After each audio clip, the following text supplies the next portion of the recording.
മനുഷ്യനുണ്ടല്ലോ കള്ളാ പറ്റിച്ചതാണല്ലേ, ഒന്നുമില്ല അത്രേ. നിങ്ങൾ എക്സ്പെക്ടേഷൻ ഒന്നും ആയിട്ട് വരണ്ട.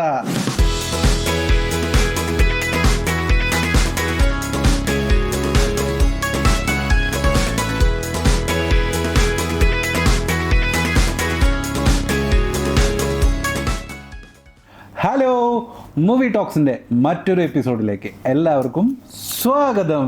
ദൃശ്യം 3 എങ്ങനെ ഏറെ നാളത്തെ കാത്തിരിപ്പിന് ശേഷം ദൃശ്യം 3 ഇറങ്ങി, ഞങ്ങൾ പോയി കണ്ടു. ഗംഭീര പടം എന്ന് പറയുന്നത് ആ മനുഷ്യനുണ്ടല്ലോ ജിത്തു ജോസഫ്, കള്ളാ പറ്റിച്ചതാണല്ലേ, ഒന്നുമില്ല അത്രേ. നിങ്ങൾ എക്സ്പെക്ടേഷൻ ഒന്നും ആയിട്ട് വരണ്ട എന്നൊക്കെ പറയുമ്പോ അപ്പോഴും നമ്മൾ വിചാരിക്കുന്നുണ്ട് ഈ മനുഷ്യൻ പറ്റിക്കാനുള്ള പരിപാടിയാണ്. അല്ല, പക്ഷെ എക്സ്പെക്ടേഷനായി വരണ്ട എന്ന് പറയുന്നതിലുണ്ട്. കാരണം ദൃശ്യം സാധനത്തിന് അതിനൊരു പാറ്റേൺ ഉണ്ട്. ആ പാറ്റേണിൽ കൂടുതലായിട്ടൊന്നും സിനിമക്ക് ചെയ്യാൻ പറ്റില്ല. നമ്മളിപ്പം ഭയങ്കര ത്രില്ലർ ഇങ്ങനത്തെ ഒരു സാധനമൊക്കെ എക്സ്പെക്ട് ചെയ്ത് പോയാൽ ശരിക്കും അങ്ങനെ പോയാൽ അത് ഭയങ്കര ഫെയിലിയർ ആവും. പക്ഷെ അങ്ങനല്ല. ആക്ച്വലി ആ സിനിമയില് നമ്മളെ എക്സ്പെക്ടേഷൻ നമുക്ക് എന്തായാലും കുറെ എക്സ്പെക്ടേഷൻ ഉണ്ടാവും. ഇനി എന്ത് ചെയ്യും, ഇനി ജോർജ് കുട്ടി എന്ത് ചെയ്യാ, ഇനി ജോർജ് കുട്ടിയുടെ ജീവിതത്തിൽ എന്ത് സംഭവിക്കാനാ, എല്ലാം തീർന്നില്ലേ. കഴിഞ്ഞ പാട്ടോടുകൂടി മറ്റേ ആസ്തികൂടം കിട്ടി, അത് മറ്റേ ആസിഡ് ഒഴിച്ച് കത്തിക്കുകയും ചെയ്തു. ഇനി എന്ത് സംഭവിക്കാനാ. പക്ഷെ അതിൽ ഇങ്ങനെ ഒരു സ്കോപ്പ് കണ്ടുപിടിക്കാൻ, അതൊക്കെയാണ് ബ്രില്യൻസ് പറയാനല്ലേ. അതൊരു 2.5 മണിക്കൂർ സിനിമയാക്കി എടുക്കാനും ആ മനുഷ്യന്റെ തലുണ്ടല്ലോ. അയാള് പക്കാ ക്രിമിനൽ. ആക്ച്വലി ഈ സിനിമയിലെ ഏറ്റവും ബെസ്റ്റ്, അല്ലെങ്കിൽ ഈ സിനിമയിലെ നമ്മൾ പറയുന്ന അതിശയിക്കുന്ന പാർട്ട് ജിത്തു ജോസഫിന്റെ തലയാ. ഇത് എന്താ പറയാ, ഈ സിനിമ ഇത് എങ്ങനെ ഉണ്ടാക്കിയെടുത്തു. അതായത് മേ ബി ആള് കഴിഞ്ഞ എപ്പിസോഡ് പറഞ്ഞ മാതിരി ഷട്ടിൽ കളിച്ചോണ്ടിരിക്കുമ്പോഴാണ് മറ്റേ പോലീസ് സ്റ്റേഷനിൽ കുഴിച്ചിട്ടിരുന്നെങ്കിൽ എന്നൊരു തോട്ടിന്റെ പുറത്ത് ആ സിനിമ ഉണ്ടായി എന്ന് പറയുന്നു. അതുപോലെ തന്നെ ആള് ഓരോ പ്രാവശ്യവും ഇങ്ങനെ ചിന്തിക്കുന്നുണ്ടാവും, ഓക്കെ ഇനി എന്ത് സംഭവിക്കും, അല്ലെങ്കിൽ ഈ ഒരു ക്യാരക്ടറിന് എന്ത് സംഭവിക്കും, ആ ഒരു ക്യാരക്ടർ വന്നാൽ എന്ത് സംഭവിക്കും. ആ ഒരു തോട്ടിൽ നിന്ന് ഉണ്ടാക്കിയെടുത്തിട്ടുള്ള ഒരു സിനിമയാണ്. ഇതില് 1-2 സർപ്രൈസ് എലമെന്റുകളല്ല, നിറയെ സർപ്രൈസുകൾ, ഇഷ്ടം പോലെ. പക്ഷേ വേറൊരു കാര്യം കൂടി പറയണേ, ആ സർപ്രൈസ്, ചില സർപ്രൈസ് എലമെന്റ് നമുക്ക് അമ്മേന്ന് തോന്നും, ചിലത് നമുക്ക് അല്ലാണ്ട് എല്ലാ സർപ്രൈസ് എലമെന്റും അങ്ങനെ മുൾമുനയിൽ നിർത്തുന്ന സാധനങ്ങളൊന്നും അല്ല. അവിടെ അതിനൊരു സ്കോപ്പ് ഉണ്ട് എന്നുള്ളത് റിയലൈസേഷൻ ആണ് നമുക്ക് സർപ്രൈസ്.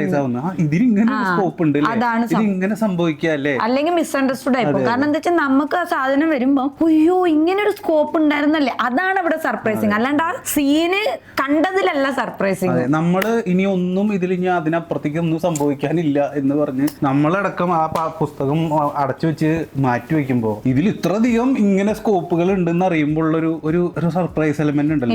അടുത്ത പാർട്ടിനുള്ള സാധനം കൂടി അവിടെ ഇട്ട് വെച്ചിട്ടുണ്ട്. ഇനി നോക്കിക്കോ, നമ്മളൊക്കെ അതിന്റെ ഓരോ ഭാഗങ്ങൾ ആലോചിക്കും, ഇനി ഇതൊന്നും അല്ലാത്തൊരു ഭാഗം കൊണ്ടാണ് അടുത്തതും കൂടി. ഇനി പ്രേക്ഷകർക്ക് ചിന്തിക്കാൻ ഒരുപാട് സംഭവങ്ങളുണ്ട്. ഇനി ഒരു പാർട്ട് ഉണ്ടെങ്കിൽ അതില് ജിത്തു ജോസ് വിട്ടുവെച്ചിട്ടുണ്ട്. അത് നമ്മൾ ഇനി ഓരോരുത്തരുടെ ഇന്റർപ്രിട്ടേഷൻ ഇനി വന്നു തുടങ്ങും, യൂട്യൂബിൽ വന്നു തുടങ്ങും. അത് ഇങ്ങനെയായിരിക്കാം, അത് അങ്ങനെയായിരിക്കാം, അത് നമുക്ക് ഇനി യൂട്യൂബിൽ കാണാം. കാരണം ആ ഒരു സ്കോപ്പ് ഉണ്ട്. പക്ഷെ പാർട്ട് 2 അവസാനിച്ചപ്പോ നമ്മളെല്ലാരും വിചാരിച്ച് കഴിഞ്ഞു. പക്ഷെ ഇനിയൊരു പാർട്ട് 4-നോ അല്ലെങ്കിൽ പാർട്ട് 5-നൊക്കെ സ്കോപ്പ് ഇട്ടിട്ടാണ് ഈ പടം അവസാനിക്കുന്നത്. ഈ പടത്തിനെ പറ്റി പറഞ്ഞുകൊണ്ടിരുന്ന ഇതൊക്കെ സ്പോയിലർ ആവും. കാരണം പടത്തിനെ പറ്റി ഒന്നും നമുക്ക് മറ്റേ രീതിയിൽ പറയാൻ പറ്റില്ല, കാരണം മുഴുവൻ സ്പോയിലർ ആയി പോകും. പക്ഷേ കഥ എന്ന എലമെന്റിനേക്കാളും കൂടുതൽ ഓരോ ക്യാരക്ടറിൽ ഉണ്ടായിട്ടുള്ള മാറ്റങ്ങളാണ് നമുക്ക് ഏറ്റവും കൂടുതൽ. അതാണ് കഥ എന്താണെന്ന് ചോദിച്ചാൽ നമുക്ക് പുതിയ കഥ ചെയ്യാനുള്ളത്. അതായത് പിടിക്കപ്പെടാതിരിക്കാൻ, കുടുംബത്തിനെ രക്ഷിക്കാൻ വേണ്ടി. എന്നിട്ട് അയാൾ പിടിക്കപ്പെടുവോ ഇല്ലയോ, അതും അവിടെ ഒരു സസ്പെൻസ് എലമെന്റ് ആണ്. ആ സെയിം തന്നെ. പക്ഷെ ഇതിൽ വന്നിട്ടുള്ള ഓരോ മുമ്പ് കാലങ്ങളിൽ ഉണ്ടായിട്ടുള്ള ക്യാരക്ടറുകളുടെ ചേഞ്ച്, അതാണ് ഇതിനെ ഈ കഥയെ കൊണ്ടുപോകുന്നതും ഈ കഥയിലെ ഏറ്റവും വലിയ സസ്പെൻസ്. അത് ആരൊക്കെ എന്തൊക്കെയെന്ന് പറഞ്ഞു കഴിഞ്ഞാൽ ഈ കഥ കഴിഞ്ഞു. പിന്നെ നിങ്ങൾക്ക് പോയി കാണേണ്ട ആവശ്യമില്ല. കാണണം കേട്ടോ. അയാള് ഓരോ ക്യാരക്ടറിൽ മാറ്റങ്ങൾ വരുത്തിയിട്ടുള്ളത് അത് എത്ര ബ്രില്യന്റ് ആയിട്ടാണ്, അത് എത്രത്തോളം പ്രേക്ഷകർക്ക് ആസ്വദിക്കാൻ പറ്റുന്നുണ്ടെന്നും എത്രയോ ആ പ്രേക്ഷകരിലേക്ക് കണക്ട് ആവുന്നുണ്ടെന്നും ഇത് അവരെ എത്രയും സർപ്രൈസ് ചെയ്യുന്നുണ്ടെന്നും നിങ്ങൾ ആ തിയേറ്ററിൽ പോയിട്ട് അത് കാണണം. കാരണം എത്രയും പോയി പെട്ടെന്ന് പോയി കണ്ടോ, അല്ലെങ്കിൽ ഇപ്പൊ ചെറുതായിട്ട് അവിടെ ഇവിടെ ഒക്കെ ലീക്ക് ചെയ്ത് തുടങ്ങും. പറയാൻ വിട്ടാലല്ലേ പറയാ.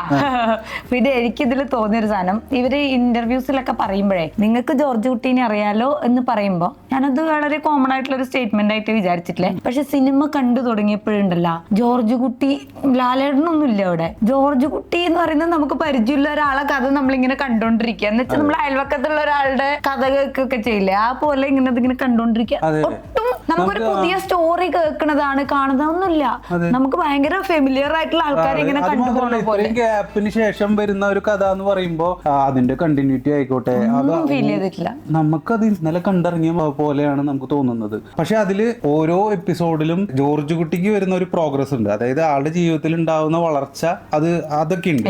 അത് ഓരോ ആദ്യം നമ്മൾ ഒരു സാധാരണക്കാരനായ ഒരു കേബിൾ ടി വി നടത്തുന്ന ഒരാൾ അടുത്ത എപ്പിസോഡ് വന്നപ്പോ ബിസിനസ് ചെയ്ത് ഒരു തിയേറ്റർ വന്നു. പിന്നെ പോയി കാണാം. ഇപ്പൊ അതിനേക്കാളും വലിയ ലെവലിലേക്ക് എത്തി.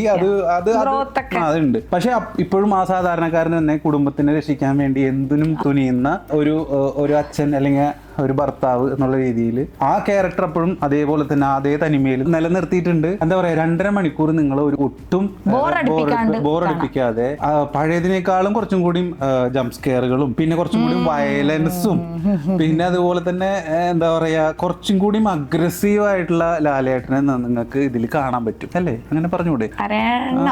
പറയാം. അതൊക്കെ ഇതില് വന്നിട്ടുള്ള മാറ്റങ്ങൾ എന്ന് പറയാം. പിന്നെ ബാക്കിയെല്ലാം പിന്നെ പുതിയ ക്യാരക്ടേഴ്സ് വന്നിട്ടുണ്ട്. എക്സ്പെക്ട് ചെയ്യാത്ത പുതിയ ക്യാരക്ടറുകൾ വന്നിട്ടുണ്ട്. അതൊക്കെ നിങ്ങൾക്ക് ഇപ്പൊ പതിയെ പുറത്തു വന്നു. പിന്നെ ഇതൊന്നും കേട്ടിട്ട് ഓവർ എക്സ്പെക്ടേഷൻ ഒന്നും പാടില്ല. ദൃശ്യത്തിന്റെ ഒരു പാറ്റേൺ ഉണ്ട്. ദൃശ്യം വളരെ സ്മൂത്ത് ആയിട്ട് ഇങ്ങനെ പോയിക്കൊണ്ടിരിക്കുന്ന ഒരു സിനിമയായിരിക്കും. പിന്നെ അതിന്റെ ചില പോർഷനിൽ എത്തുമ്പോൾ ചില സസ്പെൻസുകൾ അങ്ങനെയൊക്കെ ചെറിയ ചെറിയ സാധനങ്ങൾ കൊണ്ടാണ് നമ്മളെപ്പോഴും രസിപ്പിക്കാറ്. അതേ പാറ്റേൺ തന്നെയാണ് ഈ സിനിമക്കുള്ളത്. അപ്പോ എല്ലാരും അത്രയും പെട്ടെന്ന് പോയി കാണുക. സസ്പെൻസ് ഒക്കെ പുറത്തു വന്നു കഴിഞ്ഞാൽ വന്നാലും അത് ഞാൻ പറഞ്ഞേ, ഇതില് കുറെ സർപ്രൈസ് എലമെന്റുകൾ ഉണ്ട്. അതിന് ചിലപ്പോ 1, 2, 3 അല്ലെങ്കിൽ 4, 5 പുറത്തു വന്നാലും അതുകൊണ്ടൊന്നും തീരുന്നില്ല ഈ സിനിമയുടെ സസ്പെൻസ്. അത് കണ്ട് തന്നെ മനസ്സിലാക്കണം. അപ്പൊ എല്ലാവരും തിയേറ്ററിൽ പോയി കാണാം. നല്ല സിനിമ. ദൃശ്യം ഒട്ടും നമ്മളെ നിരാശപ്പെടുത്തുന്ന ഒരു സിനിമയല്ല. അപ്പൊ മറ്റൊരു എപ്പിസോഡിൽ വീണ്ടും കാണുന്നവരിക്കും. ബൈ.